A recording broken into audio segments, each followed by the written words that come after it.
Our version of Kong is a lonelier, older character.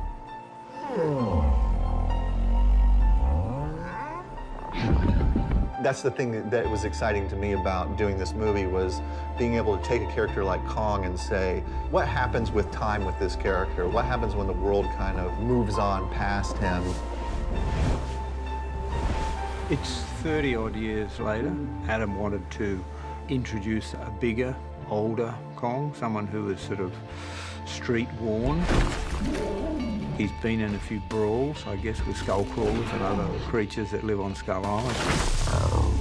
In Skull Island, he was a bit of a teenager. This one was really about making him that mature, fully grown adversary for Godzilla.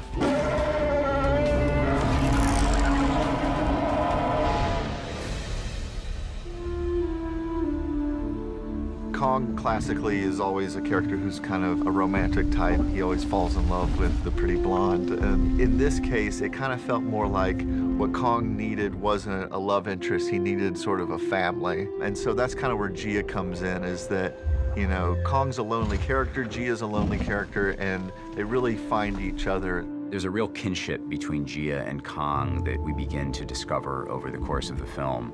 They both feel like outsiders. The fact that Gia's hearing impaired, so she has to communicate with sign language, this is a new evolution of what we can do with Kong. Finding the right girl to play Gia was an incredible challenge. She's a young, hearing-impaired Iwi girl, and we had to look outside of the traditional channels to find her. And Kaylee Hoddle, who we're very fortunate to have cast in the film, had never been in a film before, and Sarah Finn, our casting director, was able to locate her, and the moment we met her, we knew she was the right girl for the part.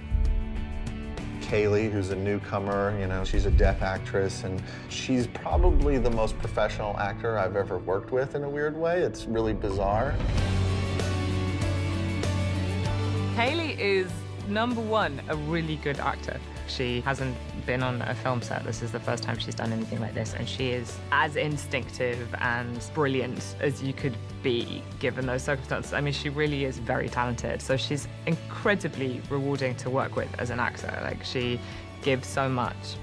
As I've got to know her better, I've realized that she's extremely funny and playful, and she's just a great kid to be around. And so I feel proud to say we have become friends.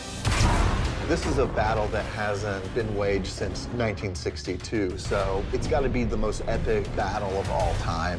Two of these classic monsters are going head to head. That's really so exciting. This has to be the definitive answer to the question, who wins, Godzilla or Kong?